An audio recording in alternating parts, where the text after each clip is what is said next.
अस्सलाम वालेकुम व्यूअर्स, आज का हमारा टॉपिक है मोटर व्हीकल रजिस्ट्रेशन। आज मैं आपको ये बताऊंगी कि मोटर व्हीकल रजिस्ट्रेशन इस्लामाबाद से कैसे कराई जाए। मोटर व्हीकल रजिस्ट्रेशन के लिए सबसे पहले जो इम्पॉर्टेंट चीज़ है वो इसकी डॉक्यूमेंट्स को, इसकी फ़ाइल को मुकम्मल करना है।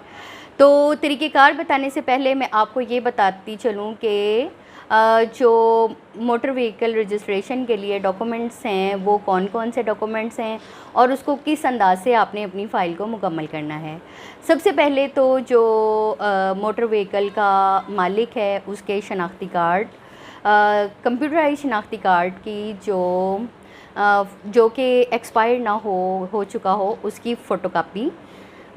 उसके बाद आपने एक एप्लीकेशन लिखनी है एक्साइज़ एंड टैक्सेशन ऑफिसर के नाम, जिसमें ये रिक्वेस्ट की जाएगी कि हमारे जो मोटर व्हीकल है, हमारी गाड़ी है, कार है, उसको जो है वो रजिस्टर किया जाए और उसे रजिस्ट्रेशन की दरख्वास्त कहते हैं।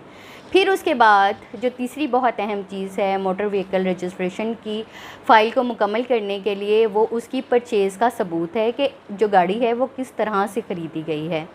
अगर गाड़ी लोकल मैन्युफैक्चर्ड है, यानी कि पाकिस्तान में बनी हुई है, तो उसका जो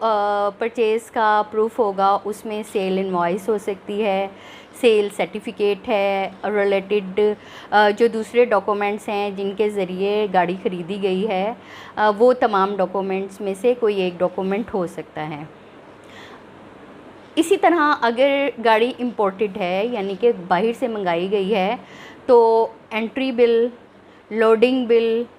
पुरानी जो रजिस्ट्रेशन बुक है वो, और जो ये तमाम गाड़ी की इंपोर्ट के कागज़ात हैं वो एप्लीकेशन के साथ लगाना ज़रूरी हैं। अगर जो गाड़ी है वो ऑक्शन्ड है, यानी कि किसी नीलामी वगैरह के ज़रिए गवर्नमेंट के किसी अदारे से ली गई है या किसी और अदारे से ऑक्शन के ज़रिए ख़रीदी गई है, तो उसमें जो है वो ऑक्शन का जो वाउचर है और ऑक्शन की जो नीलामी के तमाम दस्तावेज़ात जो हैं जिनके ज़रिए गाड़ी ख़रीदी गई है वो साथ लगाना ज़रूरी है। इसी तरह एक और बहुत अहम दस्तावेज़ है, वो है रिहाइश का सबूत, यानी कि जो इस्लामाबाद के रिहायशी हैं वो अपनी रिहाइश का सबूत देंगे कि हम इस इलाके में हम इस्लामाबाद के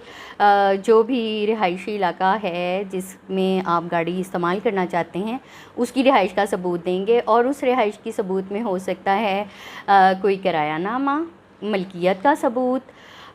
या फिर अगर आपके CNIC के ऊपर इस्लामाबाद का पता दर्ज है तो वो, इस तरह अगर कोई अलॉटमेंट लेटर है, यानी कि किसी प्रॉपर्टी का कोई अलॉटमेंट लेटर है, वो अलॉटमेंट लेटर, कोई अगर यहाँ पे इस्लामाबाद में जॉब कर रहा है तो उसका ऑफ़िस का अपॉइंटमेंट लेटर या ऑफ़िस कार्ड, अगर गवर्नमेंट एम्प्लॉय है तो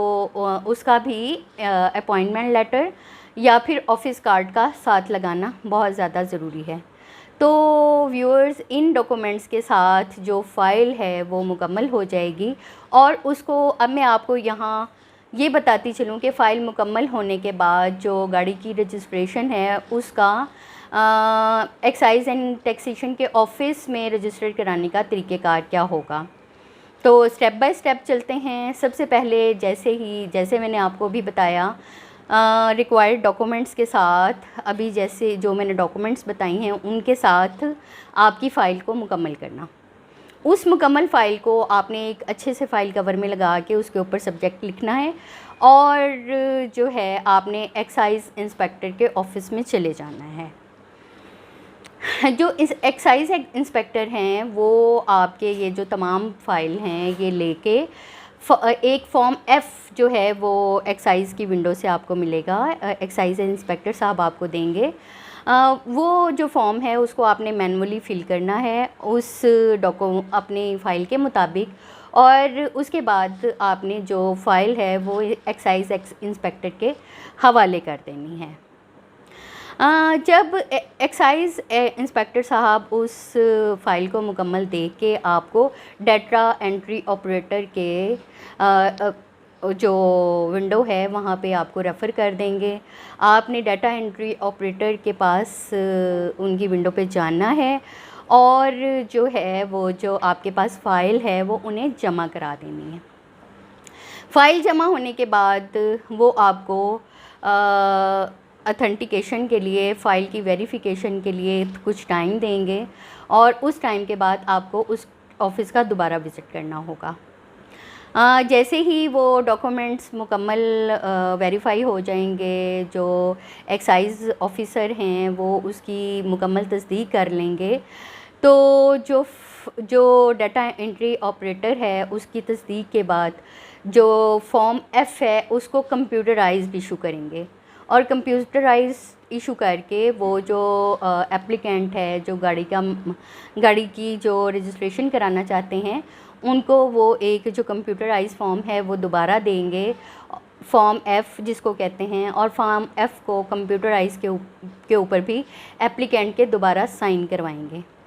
دوبارہ سائن کرانے کے بعد جو اپلیکینٹ ہے اس کو کہہ دیا جائے گا، یعنی کہ جو موٹر مالک ہیں، موٹر وہیکل رجسٹر کرانا چاہتے ہیں، اس کے بعد انہیں کہا جائے گا کہ وہ گاڑی کی مقرر کردہ جو فیس ہے، رجسٹریشن فیس ہے، اس کو جمع کریں۔ اور جمع کرانے کے لیے جو ڈیٹا انٹری آپریٹر ہے وہ آپ کو ایک اور ونڈو پہ بھیج دیں گے، اور وہاں سے آپ کو جو فی جمع کرانی ہے اس کی رسید ایشو ہوگی، اور اس رسید ایشو کے لیے اس رسید کے ساتھ آپ نیکسٹ ونڈو پہ جا سکتے ہیں اور فی جمع کرا سکتے ہیں۔ ابھی جو ہے میں آپ کو یہ بھی بتاتی چلوں کہ جو اسپیشل نمبر ہے اس کے لیے بھی آپ اسی طریقہ کار کو فالو کرتے ہوئے اپلائی کر سکتے ہیں، اور جو نمبر پلیٹ فی ہے وہ ڈیٹا انٹری آپریٹر کے آفس میں ان کیش جو ہے وہ وصول کی جاتی ہے۔ ابھی یہاں پہ میں آپ کو یہ بتاتی چلوں کہ فی اور ٹیکس کو جو ایک میئر کرنے کا فارمولا کیا ہے۔ جو ریلیونٹ فی ہے اس کو ایسٹیمیٹ کرنے کا رجسٹریشن کے پرپس سے طریقہ کار جو ہوتا ہے کہ registration fee plus advance tax plus token tax plus income tax اور پلس پروفیشنل ٹیکس جو ہے نا، وہ تمام چیزیں ملا کر جو وہیکل رجسٹریشن فیس کا اندازہ لگایا جاتا ہے۔ اور اس کے ساتھ اگر ایک جو وہیکل خریدا گیا ہے اور اس کو 60 دن تک رجسٹر نہیں کرایا گیا اور یہ سارا پروسیس سٹارٹ نہیں کیا گیا تو اس کے لیے پھر 60 دن کے بعد لیٹ فی بھی ہے، اور وہ جو ہے وہ انوائس کے حساب سے سٹارٹ ہوتی ہے، یعنی کہ گاڑی کی جو پرچیز کا ڈاکومنٹ ہے اس کے حساب سے جو لیٹ فی ہے، اگر 60 دن گزر چکے ہیں تو پھر لیٹ فی بھی اس پہ لاگو ہوگی۔ اگر اسپیشل نمبر آپ ایلوکیٹ کرانا چاہتے ہیں اپنی گاڑی پہ تو اس کی فی بھی جو ہے اسپیشل نمبر کی فی وہ آپ کو اسی طریقہ کار کو فالو کرتے ہوئے ڈیٹا انٹری آپریٹر کے آفس میں جمع کرانی ہوگی، اور اس کے بعد جو اویلیبل نمبر ہیں وہ نمبر آپ کو بتا دیے جائیں گے، اور اس اویلیبل نمبرز میں سے آپ اپنا جو مناسب سمجھیں اپنی پسند کا نمبر چوائس کر سکتے ہیں۔ تو ویورز، اسلام آباد سے گاڑی رجسٹر کرانے کا طریقہ کار جو ہے وہ بہت آسان ہے۔ اس کی فائل کو آپ ڈاکومنٹس کو مکمل کریں، اور ایکسائز اینڈ ٹیکسیشن کے آفس جو ہیں وہ آپ فائل مکمل کر کے لے کے جا سکتے ہیں۔ امید ہے اب آپ کو یہ پتہ چل گیا ہوگا کہ اسلام آباد سے موٹر وہیکل رجسٹریشن کا طریقہ کار کیا ہے۔ تو ویورز، میرا چینل لائک کریں، چینل کو سبسکرائب کریں، اور ایک بات آپ کو مزید بتاتی چلوں کہ ڈسکرپشن میں free legal aid help line کا لنک موجود ہے۔ مفت قانونی رہنمائی کے لیے اس لنک کو سبمٹ کر کے آپ مجھ سے رابطہ کر سکتے ہیں۔